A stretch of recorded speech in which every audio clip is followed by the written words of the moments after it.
Assalamu alaikum, everyone. Good evening, and welcome to another Friday night with one of the topics about our community. Sam Namor is here. Thank you for tuning in, and so sorry for the delay. But always, when you work with the psychologist, you have to expect everything, especially if he that good. So I'm really honored, and I'm really happy to be joined by Dr. Mahdi Qasqas from Edmonton. He's we call you like you're the Calgary born raised too, right? I'm hardcore Albertan. You're hardcore. So you are a hardcore Albertan. So thanks for joining us, Dr. Mahdi. Mahdi is well known throughout the Alberta, I would say, especially here in Calgary. I'm not really sure about much about Edmonton, but a lot of people he's done a lot of great things. So I'm gonna let him give us like a quick intro. The way he liked to put it out for us. So, Doctor, thank you for joining in. Sam, Jazakallah khair. Thank you for having me, man. I really appreciate it. It's an honor to be amongst giants like yourself who do so much great work. Brother, I'm one of the people that when you talk, I listen to, because I think you have a lot of wisdom, a lot of experience, and you gain a lot of respect on all our community. So, Doctor, would you please? We want to start talking about if you remember me and you in the conversation we had and how this is all started.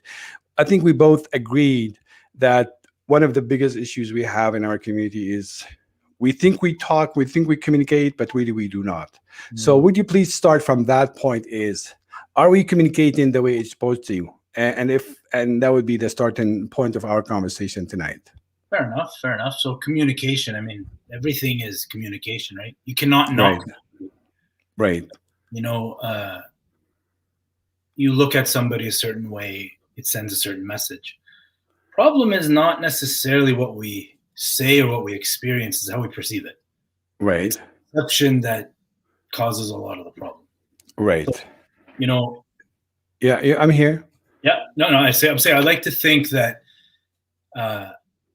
this one-on-one interpersonal relationship, right, shouldn't be complex. It shouldn't be hard to just talk, right? Now, right. But there's so much that goes around that conversation. There's expectations. So, for example, if you ever watch those videos on somebody teaching about public speaking, you're going to be very critical. Yeah. Sorry, I think I'm having a little bit of cut off. I don't know, guys, whomever hearing us here. Are you hearing okay, Dr. Mahdi is okay if sound-wise, or we're having some difficulties? For me, it's a little bit scratchy. My sound? Yes. Oh, my bad. Is there anything I can do to fix that? No, I mean, do you hear us? Do you hear us okay, guys? Anybody can hear us okay? Just go ahead, Doctor, if you don't mind. I'll just use the... Yes. Okay, so it's all good. We're talking about communication, and there's a communication. We didn't plan that, did we? No, we do not. Sometimes there's things beyond your control. Right. Lead another person to interpret something. But at the end of the day, you're only responsible for what you say, right? You can't always be responsible for what people interpret it as. I'm going to put these earphones in. I hope that solves the problem. Very uncomfortable, but bismillah. So, is that any better? Oh, wait. Oh, my goodness. Way much better. Go ahead, please. Sorry about that. Would you be surprised to know that I started my university career in computer science? Oh, yeah. Now I believe it. And I have no clue. Well, I mean, it just says I'm not necessarily good at it, at the technology stuff. Yeah. But, we've spent most of our lives communicating, right? Right. When we were children, we communicate to our parents that, we're hungry, we're sad, we need a hug, we need time, whatever it is. We get older, we communicate in a different way. It doesn't necessarily seem like our communication is evolving, is improving, right? Like we're still crybabies. We still pout and scream, but just in a different way. And so when you look at the technology development in communication, I mean, you and I are from a generation that still remembers the big phones, right? You and I from a generation that never had smartphones.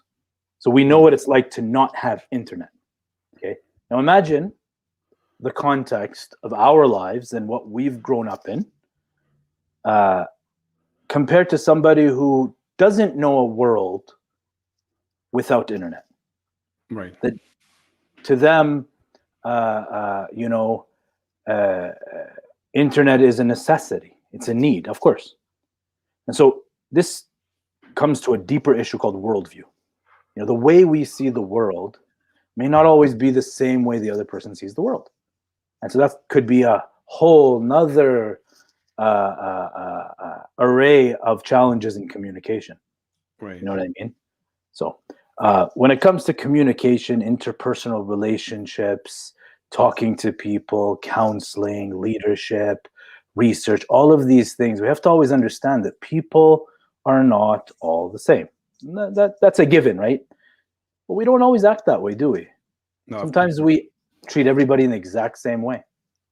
And so sometimes you need to be a little more strategic when you're dealing with somebody, especially in the area of counseling or leadership or community development.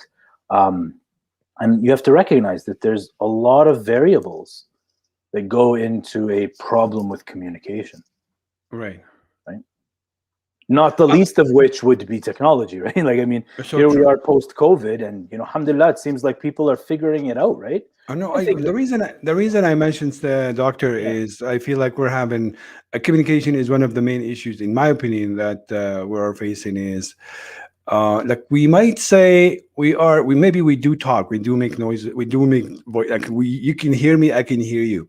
But the question is how much really our communication is really get interpreted to an actions, or how much I'm able to make a difference, or to bring you closer to my opinion, or to bring you closer to work together. It seems to me like we all, especially in I don't want to say as the Muslims in Canada or Muslims in Calgary, it seems to me like we're having a trust issue among ourselves. So even in our communications, we think so much about how the other, like what we say, it's not really necessarily what we mean. And what the other people say to us, we don't take it as is, and always we think about behind the meaning of the word. So I feel like we are very cautious when we talk, versus if you talk with another nationality or another group of people, it seems like you're just like, it's easy conversation versus a little bit a difficult conversation. And that's what I meant. Fair enough. So I'm going to unpack what you just said, because you talked about four different problems. First one, the first one is the difference between hearing and listening. Yes, biologically I can hear you, but am I really listening? Or am I thinking about the next thing I'm about to say? Sometimes that's the biggest difference in a positive communication. And there's a lot of types of non-listening, right? Right. Filtered listening. Pick up the first word, tape recorder listening. I hear everything you say, but I don't really process it.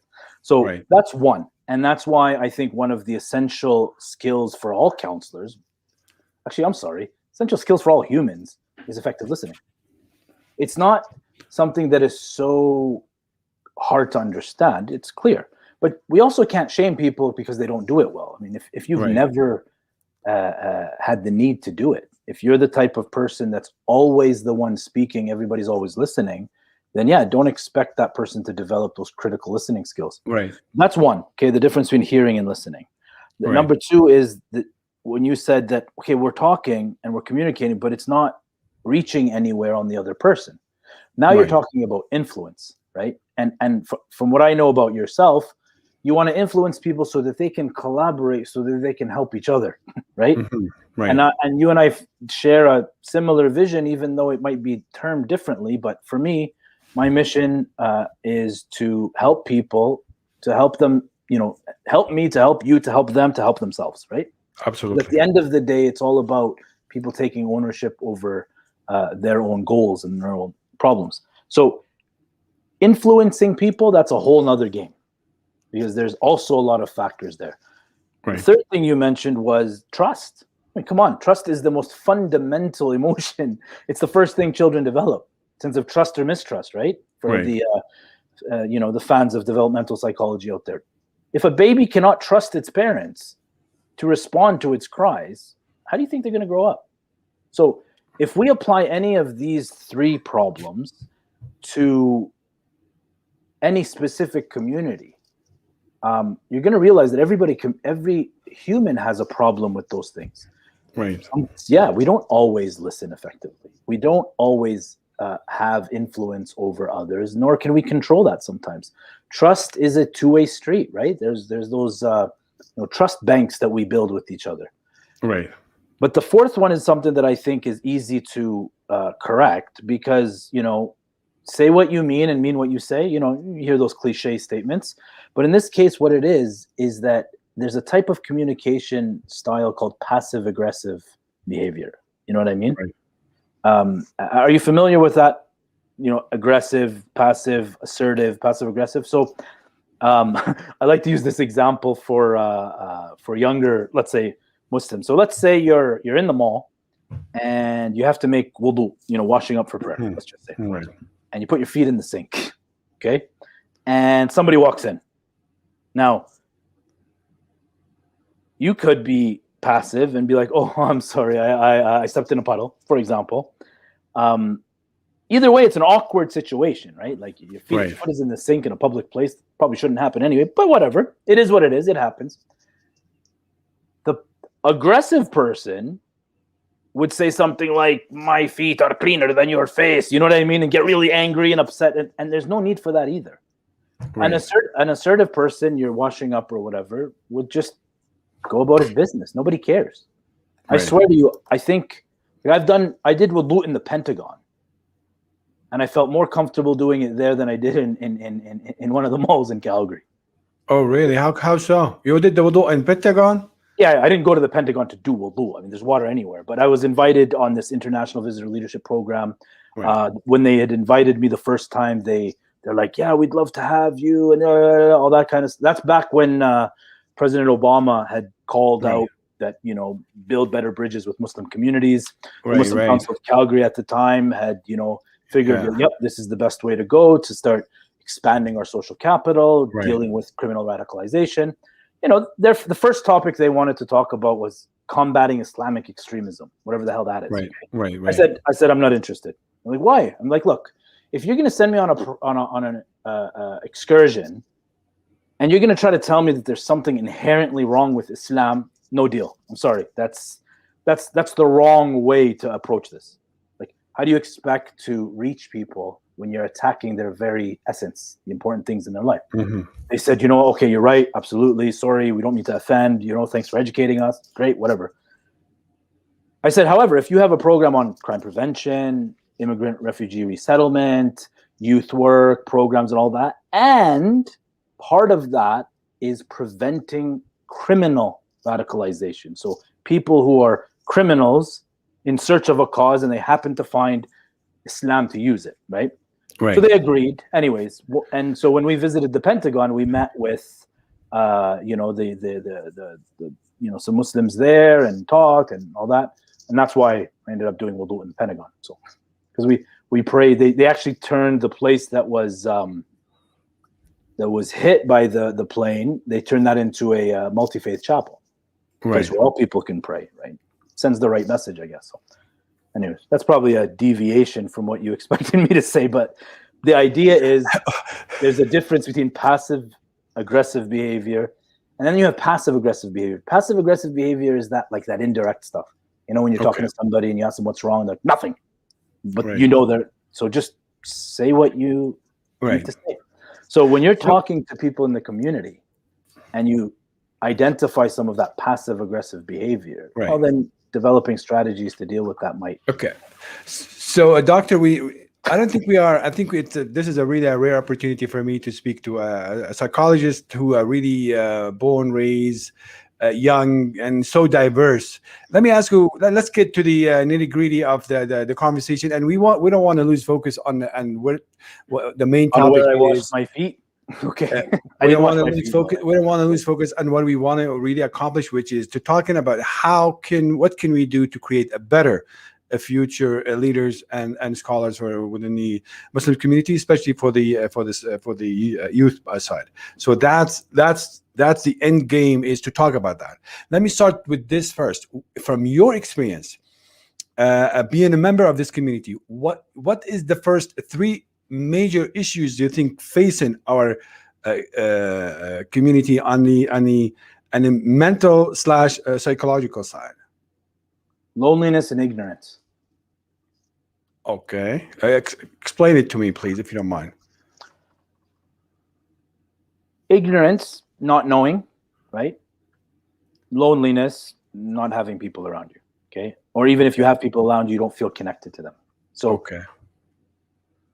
Most of our problems, people don't know how to solve them, correct?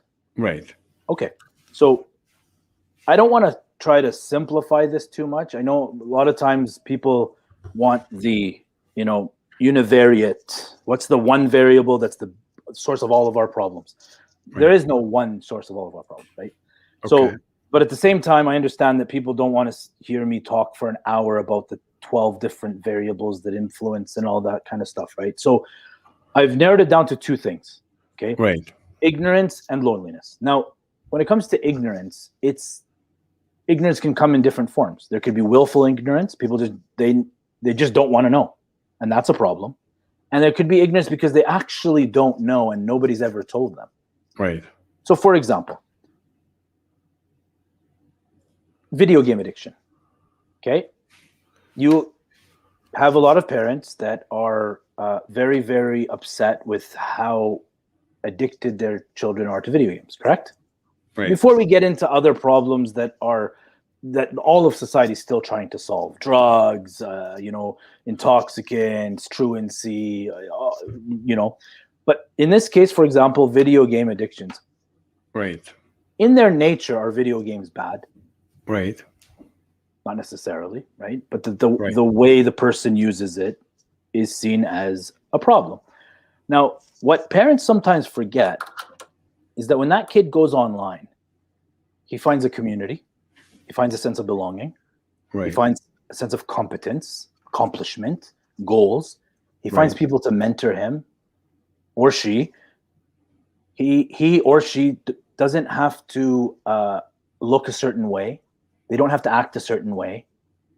Now, this person belongs. This person is not lonely anymore. They have found their place. Right. And so the more they immerse themselves in that environment and the better they get at the game, it's not just the game. That's their new community. So this level of ignorance of a lot of things serves as a major problem. Okay, if you're ignorant of a certain clinical problem that you might have, right? There are certain disorders that people don't know they have, right? Right. Usually, people with narcissistic personality disorder don't know they're narcissistic. Okay, so even if you try to challenge them on it, it's not going to work. But the idea is, people with depression know they're depressed. People with anxiety know they have anxiety. Okay, so again, I'm trying to give it like a general idea of why I'm saying ignorance and loneliness. But in terms of ignorance, instead of us focusing on the problem, and I'm sorry to deviate from, you're asked about the problem, but I don't know if I shared this with you, but I don't like talking about problems. You know how long it takes to actually finally identify the problem, diagnose the problem? To do what? Why do we even want to know what the problem is? Simple. But don't we say knowing the problem is 2/3 of the solution? I don't know who says that. Who says that? I mean, half the solution. معرفة المشكلة تلتين الحل. Knowing what is the problem is half the solution. I don't have a problem with the percentage of it. I have a problem with it just being accepted as, you have to know the problem. Do you really? Now, before I get misunderstood here, I want to explain. You want to know the problem so that you can identify a solution. Right. Okay. But normally what happens, experiment this with yourself and your family and people around you. Walk into the house and tell somebody, I feel very sad. What do you think the first question they'll ask you is? Why? Right. Exactly. why. They want to diagnose. They want to identify the source of the problem. Okay, so what if you said, well, I'm sad because I don't feel accomplished in life. I feel like everything I do is just not good enough. I'm not with the person I want to be. I'm not, I don't feel like the person I am. I don't work at the place I want to be. I have a problem with it. Does it ever end? You're going to be exhausted. And then you know what happens? You stop listening. And then you give advice. Well, maybe you should do this, or maybe you should do that. I encourage everybody that ever wants to be a real counselor to spend time with somebody dying. Somebody's dying, eh? Yeah. I love that, by the way. I like the idea. Sit at the bedside of somebody who is, I mean, you don't know if they're actually going to die or not, but somebody who is terminal. Somebody who you sit there, because you know what you see around there? You ever walk into a hospital, somebody is critically ill, and there's always that one guy that wants to look at the chart notes of the doctor to see where the doctor made a mistake. Like, I mean, what are you trying to do? You know, so just having a silent presence is sometimes the hardest thing for people to do. It's a lot easier to shut the person up by saying, do this or go there and try to offer a solution. But if somebody's sad, sometimes all you need to do is just sit there and be present. I don't know about you, but if I'm not feeling so good, I don't really want somebody to try to analyze why I'm not feeling so good. I mean, there are people who come to see me because, yes, of course, they want to diagnose it. They want to analyze at a deeper level, what is the source of my problem? And 100%, we may go back into their history, their childhood, their DNA, the way they think, the way they live, a lot of things. But this is a professional restricted activity diagnosis, all right? So it takes a long time to actually develop a decent level of judgment in whether or not this is the actual problem or not. So when we do it so easily, so quickly, for example, somebody tells you about a dream they had. All of a sudden, the person is a mufassir ahlam, right? Interpreter of dream. Oh, rah yajik haya jadida. You know, and I get it. I understand. I'm not trying to make anybody feel like what they're doing is wrong. What I am saying is that maybe فَاسْأَلُوا أَهْلِ الذِّكْرِ إِن كُنتُمْ لَا تَعْلَمُونَ. Maybe ask those who know if you don't know. Maybe it's better for you to sit with your friend or family member and show them the love and the compassion that they deserve than trying to further invalidate them and shame them for not knowing the simple solution. Right. You know, somebody comes home tired from work. Why would you tell them, well, maybe you should work less? Well, if they could work less, they would work less. They already know that. So it's not fair to anybody who's in distress to be invalidated by somebody trying to offer advice. Right. And so the essence of what I'd like people to also know about counseling is the difference between counseling and advice. Advice, ya akhsam, is saying the right things. Counseling is responding to the right things. And how can you respond to the right thing if you're not even listening? Right. So, but I understand from a community development perspective that far too often we want to have, what is the source of the problem? What do you want me to say? The Muslim leaders, the leadership, the community, parenting, everything, nothing, the government? Where does it end? And at what point do we take ownership over our own challenges and selves? Now, oppression is oppression. Oppression is wrong. Oppression, yes, is the fault of somebody else. All of the social justice issues like that, that's a different story. I'm talking about if you have a choice to be happy or miserable. Right. What activities do you engage in to prove that you want to be happy or miserable? You get into a fight with a loved one, and yet you're still arguing with them hours later. You still start to tell yourself, they're wrong, and it goes back and forth, right? Now, right. I mean, I have some interventions for that, but I'm saying that we sometimes keep. Sorry, I'm reading these comments here. That's cool. Not seeing someone die. He said, "No, I don't mean." Yeah, all right, okay. Thank you for clarifying that. There is a difference. Yeah, no, I should comment on that because that one is a little powerful, right? But the idea of sitting beside somebody who's critically ill is that there is no solution. Right. It's coping. So true. Being present with them in their final hours, they shouldn't have to be telling you, don't worry, it's going to be okay. And that's what we see. Right. You know, our mothers and our fathers and our grandmothers and our grandfathers, even on their deathbed, they're still trying to comfort us. Okay. So Dr. Mahdi. Yes, sir. Let's put the psychologist on the side. Yes. And let's talk about Mahdi Qasqas, the community member. Okay. So when you call me Dr. Mahdi, I'm a doctor in social work. Okay. Right. If you use it as a salutation, like, hey, Dr. Mahdi, no problem. But it's important to recognize that as a psychologist, I don't have a PhD in psychology yet. I have a PhD in social work. So there's a important difference there, because it comes back to the concept of credentials. Right. If you are not competent in doing something, don't do it. That's so true. But if you have the passion and desire to do something, then start breaking down the ignorance. Learn. إنما شفاء العي السؤال. The cure for ignorance is inquiry. Ask questions. It's that simple. Okay. But you have to be humble enough to process the answer. Anyways, sorry. Yes. So whether you're a doctor, you're an engineer, you're a cashier, you're a business owner, it doesn't really matter what's your profession. Let's talk about the community. And what we mean by this, the community, we talk about the Muslim community in general. Okay. The Muslim community in general. Muslim community. I think whether we like it or not, we do need to find ways to improve our level of communications internally and externally. We need to improve the performance of our institutions, our organization, masajid, marakis, or whatever the case might be. Or whatever we can agree or we don't, we need to find ways to bring the gems we have in this community to the surface, and we know we have so many of them. So my question to Mahdi, working with so many other communities, working in the university, working with youth, working with all this stuff, do you think the Muslim community in general, when I say now a Muslim community, that's defined as within Alberta, Calgary, Edmonton, because I think these are the two areas that both of us are familiar with, right? Mm-hmm.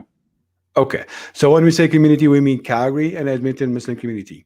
Do you think this community of ours is lacking behind in terms of engagement with the bigger community where we and society we live in, or we are just like anybody else? You like 4 problems in all in one. Why? Because I think that's life is so complicated. Exactly. So, okay. If I can reframe your question, if you don't mind, just so we can. By all means. So think about it this way: you ask me, "How's the community doing?" Okay. Mm-hmm. Okay. And again, I'm trying to shift away from problem focused to solution focused. Okay. You asked me how the Muslim community is doing. I would say good in a word. If I had one word, I'd say good. And if you said, fine, give us 2 words, I'd say not good. And if you said, give us 3 words, I'd say not good enough. Okay? So, yes, there's a lot of things we're doing that's actually very good. In terms of the social bonding with each other, the institutions, places for people to build their social capital, to get involved, all that. Yeah, there's a lot of great activities happening. There's a lot of people doing a lot of work. It would be inappropriate, in my mind, to undermine all the work by overgeneralizing it and saying, we should be doing this. Yeah, we should be doing a lot of things, right? But our circle of concern is huge. But our circle of control is very, very, very small. So in the area of our things that we can control, okay? Our interpersonal relationships, yeah, maybe they're not good. Yes, there's a lot of fighting. I mean, there's politics or whatever, but the solutions are also quite very simple, by the way. They're not complicated solutions, I guarantee you. Okay, let's identify one problem. Let's talk about one problem. Yeah, not finding a solution. How's that? There's a problem. Okay, let's find a solution for a problem. Okay, great. Thank you. All right. Choose the problem. Okay. Not using gyms. No. Okay, so that's not a big one. So how about isolation? No, isolation is fine. Yeah, that would be fine. Yeah. Isolation. Okay. What is the solution for the isolation? Because we said ignorance and isolation. So at least let's talk about solution for the first one. Yeah, integration. The solution to isolation is integration. Okay. Okay. Well, I mean, if you want me to call the problem with one word, why can't I say the solution in one word? Do you see my point, Sam? If we want to be more complex about it, instead of trying to generalize one solution for everybody, right? Let's talk about one individual. Tell me about one person who is socially isolated, and I guarantee you there's going to be somebody out there that would be willing to pick up the phone, call them, and say, hey, how are you? You want to talk? Sorry, I can't really help you. I don't know how to help you with your problem, but I'm here to listen. That would reduce the degree of social isolation by maybe 1%, right? Because one of the ways we measure isolation and loneliness is by the quantity and quality of social interactions. So if our institutions are shut down during COVID, then yes, of course, people's loneliness is going to skyrocket. But everybody has a computer and everybody has a little bit of free time. So if each one can reach one and teach one, then you have a lot of that social capital building. But it goes back to the other problem. People don't know. They're unaware of these opportunities. Right. And maybe they're worried about, well, what do I say? I don't know. So that's why I've been building out these training programs so that people know what to do in that first interaction. And I guarantee you, once people get started and they develop that motivation to keep doing it, they'll keep helping, right? Great listening, Sam. No, I'm definitely, I have to say that I'm having really difficulty with my audio from the minute one. We start the conversation, but because everybody's saying they can hear you okay, so we're just gonna carry on. Is there anything I can do to fix the audio? No. I mean, it's for some reason from my end, it's all scratchy, and I'm having a hard time just keeping up with the conversation. But that's fine as long as people can hear us okay. So we should be fine because I was just joking about your listening. By the way, I'm sorry. Oh no, it's okay. That's not fair. Totally fine. So I like your optimism. I sincerely apologize. It will never happen again. It must have made you feel really offended by it. I promise if there's anything I can do to fix it, I will. No, I totally. But I like your optimism. I really do. I like that positive energy that coming from you. I really do. Let me interrupt you for a second, Sam. Let me interrupt you. Sorry. Sure. That's what it sounds like to make an effective apology. But how many times do people offend each other and they don't even say sorry? Yeah. They find another way to try to make it the other person's fault. So that's another area. If you want to talk about problems, people are ignorant of how to apologize. I mean, in the Muslim community, the concept of tawbah is very well understood. You feel bad about it. You actually ask for forgiveness. You have a plan to never do it again. And if you harm somebody, you try to correct the harm. Apply that to an apology with your wife or child or family or loved ones or husband, and watch what happens. Watch how powerful something as simple as an effective apology leads, because the bad deed gets wiped out by a good deed. So imagine if you live your whole life being conscious of offending others and right away quickly you apologize. How many problems do you think in the community would have disappeared if we just addressed it right away? This is why I put together something called psycho-spiritual first aid, to help people understand, what do you do first? What's the first step? And part of the reason why I'm also avoiding your question about talking about problems is because the most I would do about talking about problems is tell you, okay, what's the first thing we need to do? And that's it. I would stop there. And then once you help people with that first step, you have to trust them to take the next steps on their own. But doctor, I don't think so.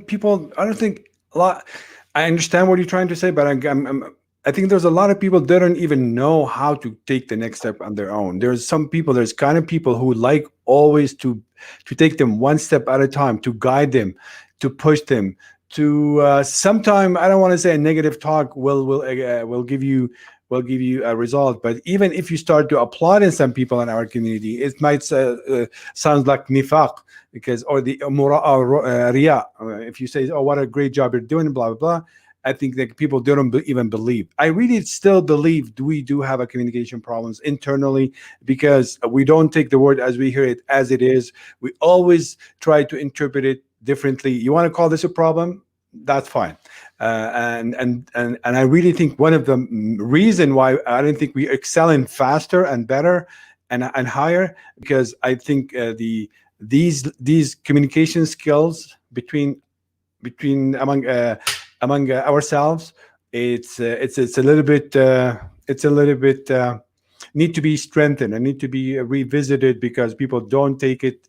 When I say, Mahdi, you're doing a great job, you take it as you're doing a great job. Some people say, oh, does he really mean it that way? Or maybe he mean it the other way, or maybe he a bit maskhar, stuff like that. And I'm trying to get into that type of trust in building communications, because it seems to me like we're talking, but we're not moving forward. Fair enough. So one, yes, some people are unchangeable. Saddan is sabil, right? Some people, yes, they're maybe they can't change. But the idea is, how do you know? You got to try. But here's the thing. So that's one. That's a defeatist way of looking at it and saying they're just never going to change. Okay. We all have the choice to work with certain people or not, right?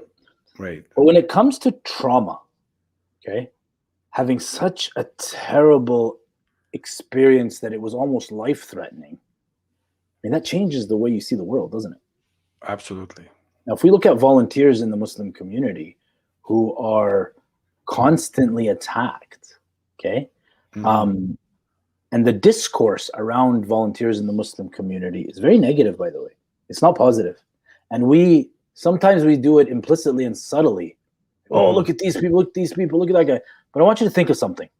So when I did my PhD research, I interviewed a lot of people too, right? I did 216 surveys, a lot more, but 216 were the ones that we used, about 35, 36 interviews. And I remember some of the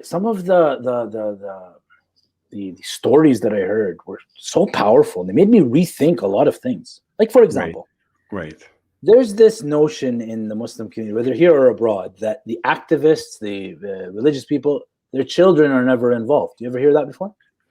Like, so why is it that the sheikh's son is not religious, or the community leader's son is not involved in the community? So usually what happens is people will reason and they'll say, well, that's because these people are spending so much time with the community, they're neglecting their own children, correct? Okay. But then when you look at the real story, there's nothing to do with that. In fact, this leader is very good with his children, except the children love their dad so much. They see how ugly the community treats their father or mother, and they say, I don't want to ever have anything to do with that. And they rebel against that community that is destroying the soul of this volunteer. And so then the volunteer believes in his or her mind that I have to do this. I'm obligated to do it, which they're not, but they believe they have to keep doing it for the sake of Allah subhanahu wa ta'ala. So now their spirituality is hijacked, bro. Like this is like it's like a post-traumatic soul disorder. All right. It hurts to be so active in the community only to have lawsuits, to have people attacking you left, right, and center, to have us try to somehow identify that the people are the problem. It's not the systems. It's not the structures, not the policies. It's not the lack of training. So we have to be very, very, very, very careful to try to all work together on solving the problem without alienating stakeholders and people that are necessary to solve that problem. That's not to say there's no such thing as stake pullers. There are people in the community that don't want benefit, that do have that ego that you spoke about before, that do have very terrible communication strategies, right? People that, they do encourage people to not integrate in society. They always have problems with other people. You can recognize these people because they usually have 4 characteristics, 1, 2, 3, or 4 of them. They lie a lot. you can never trust them. They break promises all the time, and they're very nasty debaters. They're very nasty when they argue. Right. And the Prophet Muhammad ﷺ gave us 4 characteristics of a hypocrite. Guess what they are? إذا حدث كذب, إذا اؤتمن خان, وإذا أوعد أخلف, right? So when they speak, they lie. Yeah. When they're entrusted, they break that trust. Yeah. When they promise something, they break that promise. And then when they debate or argue, they're very nasty. So the biggest problem in our society, in our community, is hypocrisy. If we can end hypocrisy, we could solve most of our problems. Okay, but when you're talking about hypocrisy, I mean, this is a human nature, I would say, human things, human, it's everybody on all societies. But is it fair to say hypocrisy, it's a little bit on a higher level? I don't understand. Our community? So the hypocrisy, I think it's a phenomenon. It could be found in any society. Yeah, okay. Sure. But because we're talking about the level of hypocrisy. Is it more noticeable in this community versus other community, or I want to really distinguish this hypocrisy stuff. No, I understand. Is it like really? Is it coming from this community per se, or just like equally in all other communities as well, from your experience? From my research, I mean, I didn't research other communities, right? So I can't say exactly, but there's a more important point here, and that's, I think it was Voltaire that said, before we communicate, let us define our terms, right?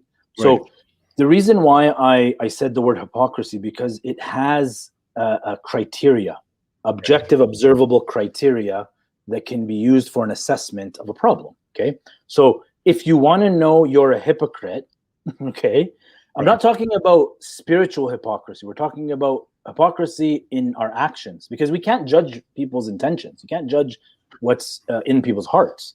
But what I'm saying is that if you want to find problematic figures in the community, look for those 4 things.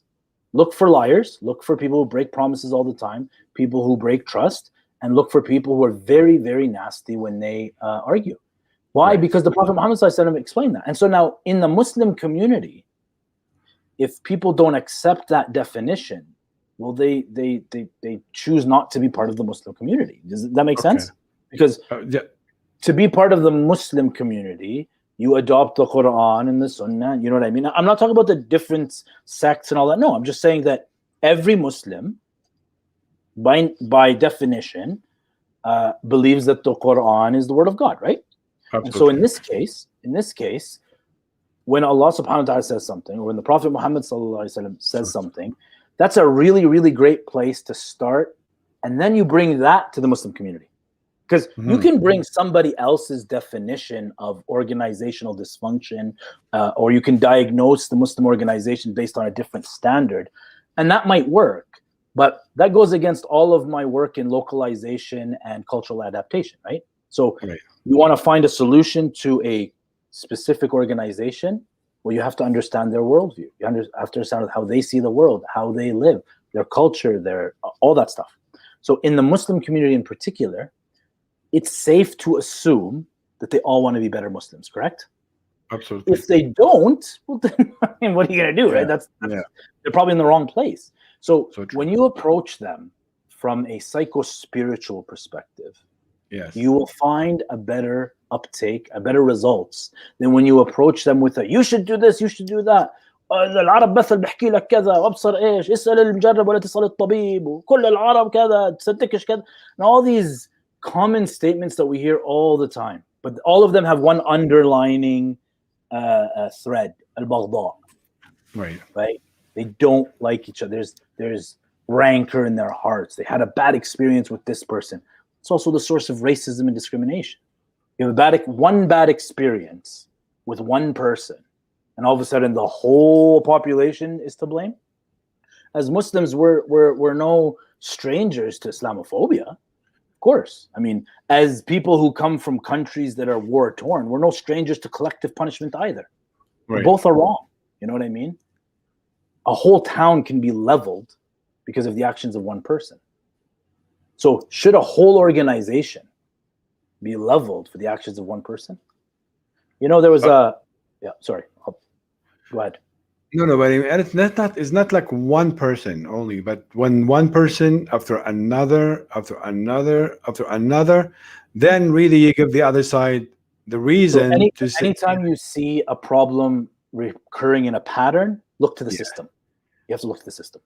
A system? Okay. Yeah, you have to look to the system. So if we see racism constantly rearing its ugly head in society, then you got to look at the systems that are allowing this to survive. So I wrote a book chapter on in a book on systemic discrimination, right? And so the idea is, it's one of those things that's really hard to talk about because, the moment you start trying to point fingers somewhere, you're always moved around, right?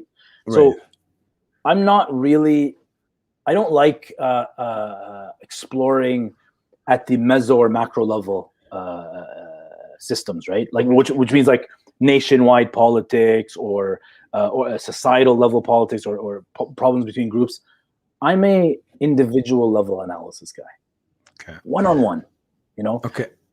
If you and I can have a healthy conversation or even a healthy argument, then you and somebody else can do the same. So if you're going to solve that problem, it's going to have to be at the individual level. I don't know. That's just the way I look at things. Okay. If you don't mind, I would like to take this question from a concern or a question from Nadim Al-Haq.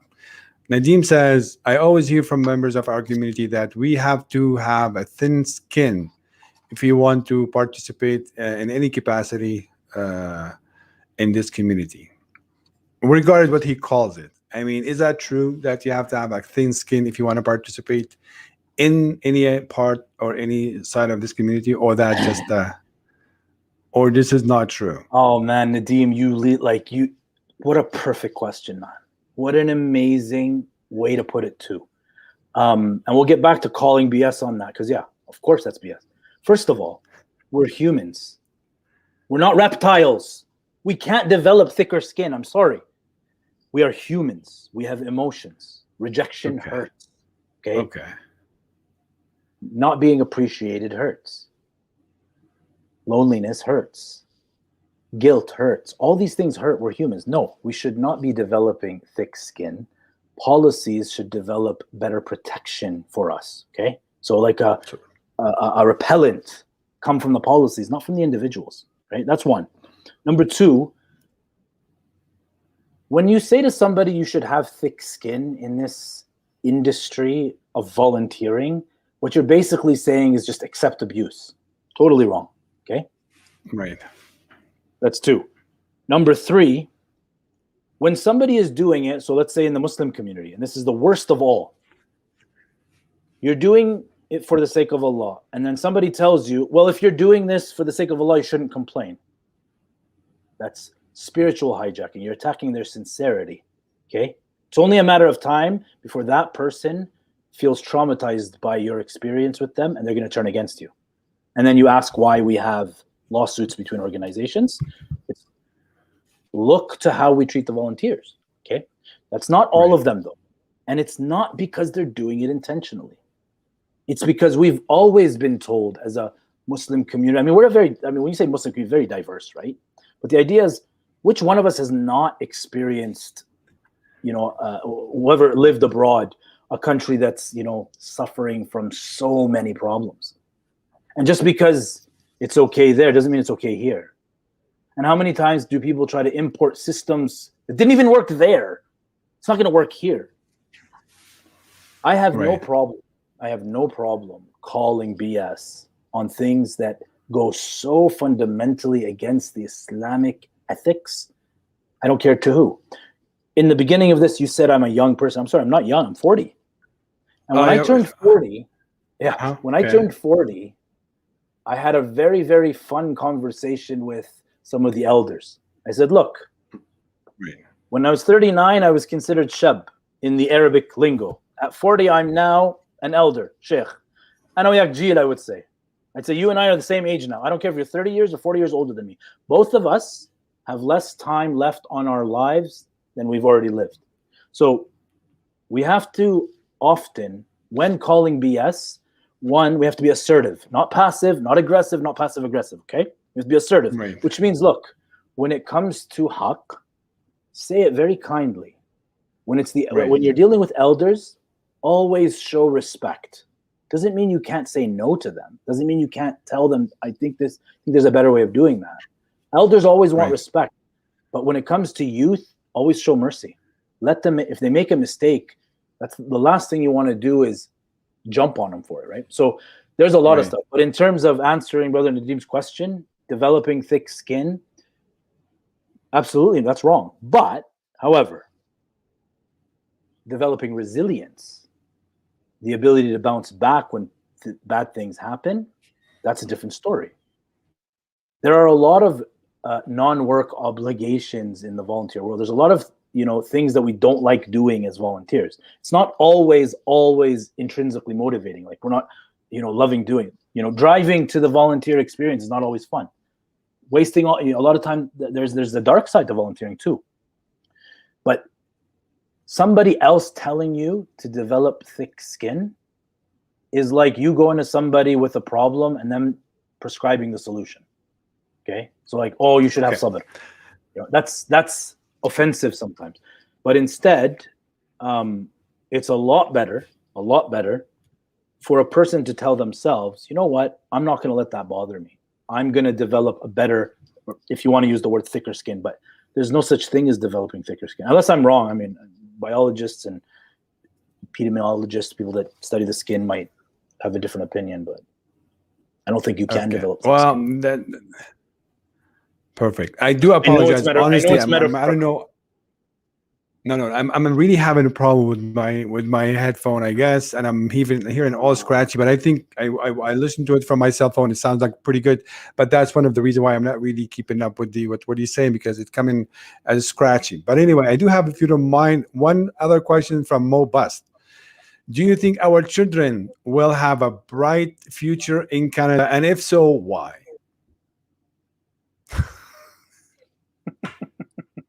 Yes, I do. Okay. I do think that Mr. Optimistic, why?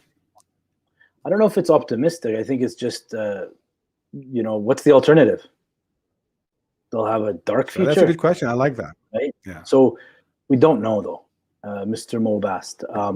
Obviously, we don't know. And if I'm looking at your profile correctly, you have several children, and so do I. And of course, I worry about what's going to happen in the next 5, 10, 20 years with my own children. The best I can do is prepare them for that future. Prepare them to deal with their emotions. Prepare them to recognize right from wrong. To prepare them to know that you are loved no matter where you go. When it comes to our children, we all know we don't have to do much. I'm serious. We don't. We have to tell them you love them 60 times a day, though. Okay? Okay. Now, a lot of people say, 60 times a day. I mean, that's 1 minute. That's 1 minute of saying I love you throughout the day. If you spend 15 minutes a day with each child, but really spend that time with that child, just you and them, really engaged, listening, focused on them every single day, how do you think they'll turn out? But it's harder for us to spend quality time with these children. When they're young, it's very easy for them. For us, it's harder. When they get older, it's very easy for us, but not them. We want them to sit and enjoy. So, that the more time we spend with our children, demonstrating, showing them love, helping them understand, some core basic principles, the easier it'll be for them. But if every single time they ask a question, we tell them to shut up, haram, tis'alish, you know what I mean? And every single time they have a problem, we try to blame them. Or every single time we tell them to do something, we don't give them an explanation of why they need to do that. Right. How do you think they're going to be in 20 years? They go to university, fine, they'll get into university. But they will never ask why. They'll never ask the question. They'll always do what they're told. And so if the wrong person tells them to do something, they're going to do it. Because they've never built their own sense of self-esteem or competence or even their identity. So the question you asked, Mr. Bass, is very, very, very important. The future of our children. I'm still trying to figure out what does an integrated Islamic identity development program look like. And yeah, I have some foundations for that, but an integrated Islamic identity. Because let's face it, I'm not sure if your viewers are, predominantly like me, born in Canada or not, but for those of us that lived abroad, let's face it, we're more religious here than they are there. We're more spiritual here than they are there, correct? I mean, you'll barely ever see a group of people just hanging out outside the mosque, not going in to pray. Barely. Sah? Except usually with who? With people who are born and raised abroad. It doesn't mean that that's they're bad. It just means that when it comes to Islam in other countries, it's more adat than ibadat. And our goal is to transform our adat into ibadat. What I mean by that is a lot of things we do that we try to call religious or spiritual are just habits. There's no intention behind them. There's no amal al-qulub. There's no deeper mindfulness about it. So we just do it because we do it because we do it. You end up at Jummah, you don't even know that you got there. Why? Oh, I always do that. You know what I mean? But if you take all of your habits, the things you do unintentionally, drinking water, brushing your teeth, you know what I mean? And you convert them into a purpose-driven kind of experience. You drink water, why? Because you want to really, really be healthy so you can do better, whatever it is, right? And if you start to teach kids that everything they do is purpose-driven, why should I eat an apple? Why should I brush my teeth? Why should I go to sleep early? Start with those easy things. Then when they come and they ask you, Baba, Mama, why should I even be a Muslim? It's a lot easier to answer. But if you never allow them to ask questions, trust me, they're not going to be the children that you want them to be. Or maybe they are. Yeah. I mean, I understand is that the way it should be, but the reality is, are we really doing it? I've seen it over and over and over and over again. You try to say yes, yes, yes, but on the third attempt, fourth attempt, you just snap and you go back to your shut up and listen. And I am the oldest here. I'm the parents. I'm the father. I'm the mother. Listen to me and stuff. So I think we pretend, but then you say it's too much. No, let's go back to just do it my way. Can I comment on that? Please do. Okay, take this example. You tell your child, go to bed, right? Yalla, go to your room. And then what do? 5, 4, 3, 2, 1.5, 1 3/4, 1, and you keep extending, right? And it'll be infinite. And they don't go. Okay. Right. It was hilarious. My sister did that once. And my son is into math. Okay, he loves math. He's and so she starts saying that to her son, his cousin, and so she says 3, 2, 1, 1.5. My son jumps up. He's like, "Are you giving him more time?" Because it's higher, right? So being the children of a psychologist, it's not always fair to them. So you know what I do? I say 3, 2, 1, 0, -1, -2, and they run. Okay. Let their imagination do the rest for you. Not your voice, man. You don't need to yell. With children, you never need to yell. Let their imagination do it. That's why we're still terrified when our mothers say something like, "You'll get it when your dad comes home." And it's like, our imagination begins. Okay. So children will always push the boundaries to get more attention. True. Absolutely. But if you give them the attention in that moment, trust me, they'll listen. If you let them be part of the decision making, they'll follow through. If you give them core instructions, not 100 rules, right? You could say no crashing, dashing, or bashing, for example. Okay, that's the rule. Or you could say feet on the floor all the time. Now, if you say don't jump on the couch, they'll say, okay, can I jump on the table? No, don't jump on the table. Feet on the floor. If the feet are not on the, and then they'll test you. What about this? Nope. Clear rules. If the rules are clear for them, then they know how to follow them. But again, let's go back to that problem of ignorance. They don't know. A lot of children don't know how to be good. Look at your child that way. They just don't know any better. The kid's 8 years old, for crying out loud. You're a freaking bear compared to him. So if you have to assert your dominance, it's like a bear asserting its dominance on you. And here's the thing. Overpowering weaker people, I mean, just look at all of the ahadith on the Prophet Muhammad saying, for example, when he said, Ya Aba Mas'ud, you know, Allah subhanahu wa ta'ala is more powerful than you over you than you are of him. And right away, he got the point. He realized, oh my God, what am I doing? Right? And sometimes all we need is just that quick reminder. You know, so there's probably people at home listening and be like, yeah, that's true, that happens. Okay, let me give it a try. But I believe it's wrong to say, I've tried so many times, I'm not going to do it anymore. No, try better. And if you fail, fail better.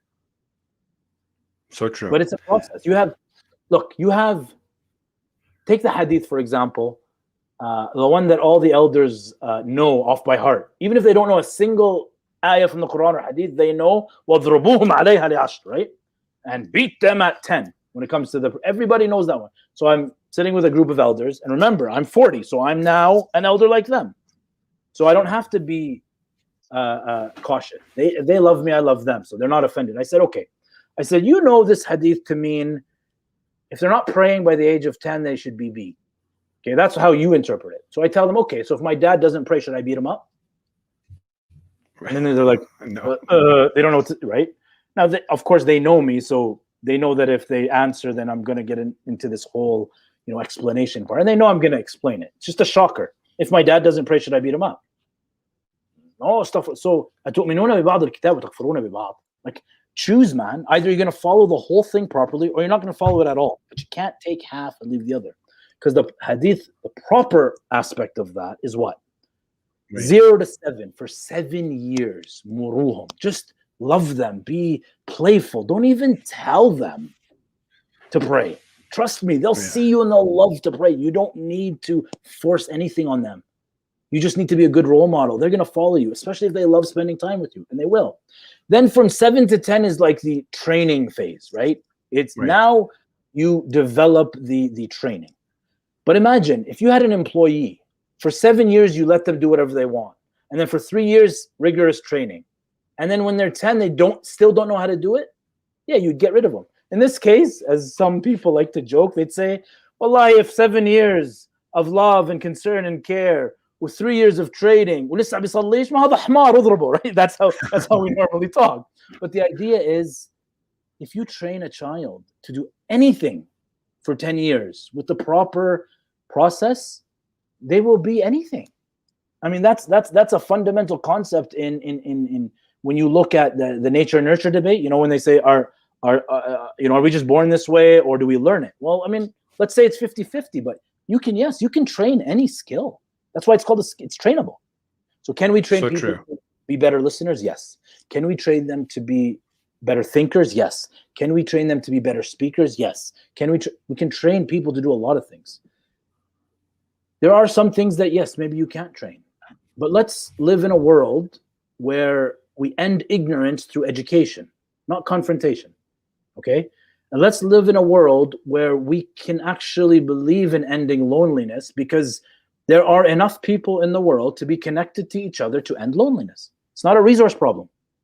It's a motivation problem. It's a skill problem. It's a knowledge problem. It's an opportunity problem, right? It's very simple to bring two people together. Now, if we're going to stay thinking about all the problems, then yes, you're thinking about bringing two volatile elements together, and they're only if there's two elements that are poisonous and you put them together, what do you get? Two elements that are poisonous and dangerous, you put them together, what do you get? I don't know, on like a extra poisonous or explosion. No, you get salt. The elements. Look at the two elements of sodium and chloride. Chloride is. I'm having a hard time hearing you. That's all. So two elements of. Well, I mean, it's just a metaphor, right? But when you bring sodium and chloride together, one is dangerous, one is explosive in its natural form, and the other is poisonous, right? Right. But when they come together, they're in almost every food that we eat. I mean, it's still got its other health problems, but I mean, Allah subhanahu wa ta'ala, when he puts two things together, You can't separate them, okay? When you have a spiritual connection to another person, doesn't matter what happens. If you have good akhlaq with them, if Allah subhanahu wa ta'ala allowed you to meet, if you're a husband and wife that are so miserable that you're always thinking about when is the next opportunity to leave or this and that. I mean, here's the thing. You can do nothing and stay miserable, or you can try to do something and change it. Now, a lot of people don't like hearing that. Because why? Because they don't want to take ownership over their part of the problem, okay? And one of the reasons why it's dangerous for psychologists to do public presentations is because people listening might take it as counseling advice. This is not counseling advice. This is just responding to your question. What are the problems in the community? Here's some. And what I'm trying to offer are psycho-spiritual first aid interventions. I mean, you want to have a better relationship? Why don't you talk to the person that you want to have a better relationship with? Will that first conversation explode? Yeah, probably. And the second one? Yep. The third? Maybe. The fourth? Possibly. The 70th? Maybe a little less than the first. But if you're not willing to give your child or your spouse 70 tries, well, then do you really want to be in that relationship to begin with? I mean, got to try. Absolutely. Well, Dr. Mahdi, it's where we passed the hour, and that was supposed to be 1 hour, if you remember. The subhanallah, time went too fast. So we supposed to talk about in depth more on how to really help to bring future leaders and scholars and stuff. And I think anyway, we just touch on it like very, very slightly. Well, let me summarize it in 1 minute, if you give me that. Go ahead. Okay.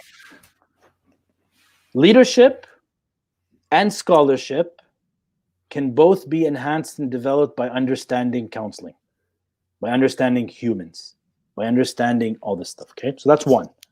Number two, giving young people an opportunity to demonstrate their skills is something that I find is not always there in our community, okay?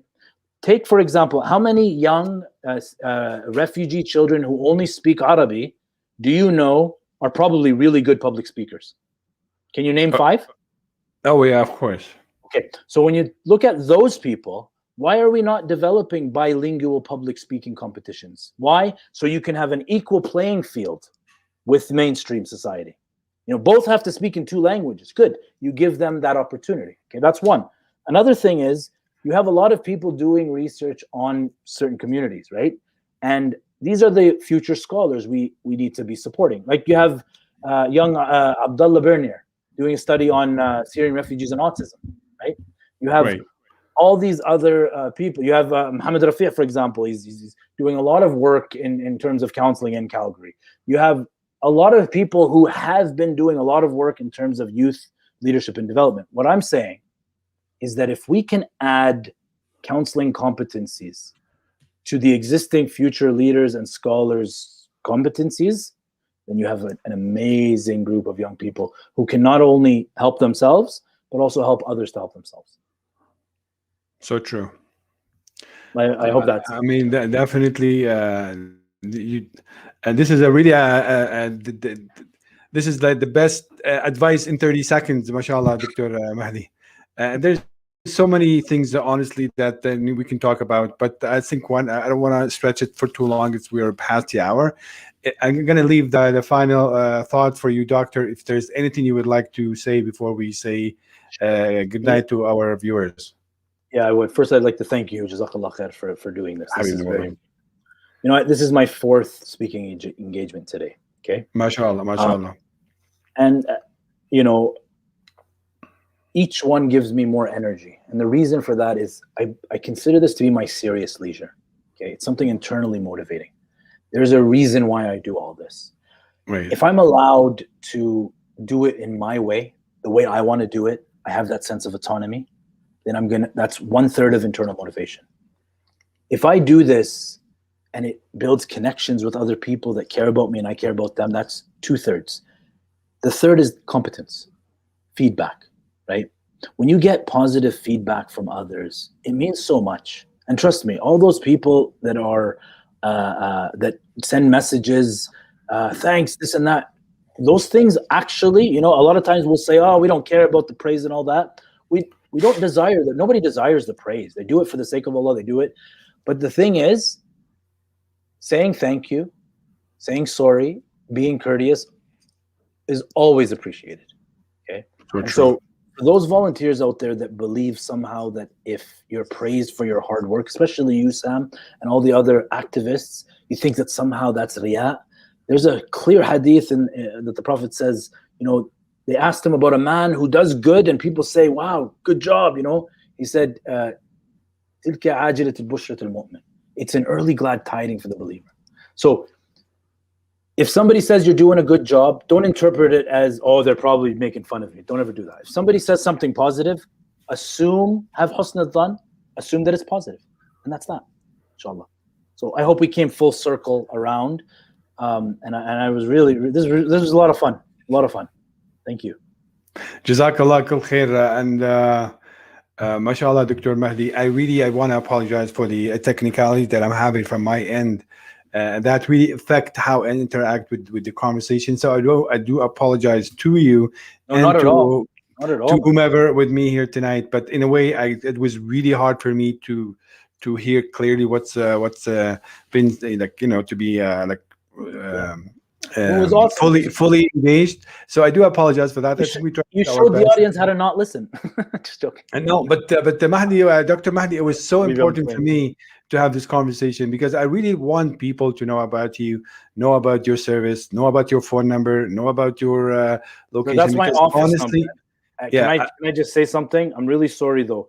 I have a very, very, very long waiting list. So please, if you call the office and expect a session, minimum 3 months, minimum. I'm so sorry. And plus, I really don't like meeting a person the first time over the phone. I don't do any in person yet till COVID. So, the best thing to do is find somebody in your local community that you can talk to, a health professional, talk to your physician, please. But for those that want to help others and you want to join training programs, 100%. Because that's the best thing I can do within the 24 hours that I have, the same 24 hours you have, is try to train the trainers.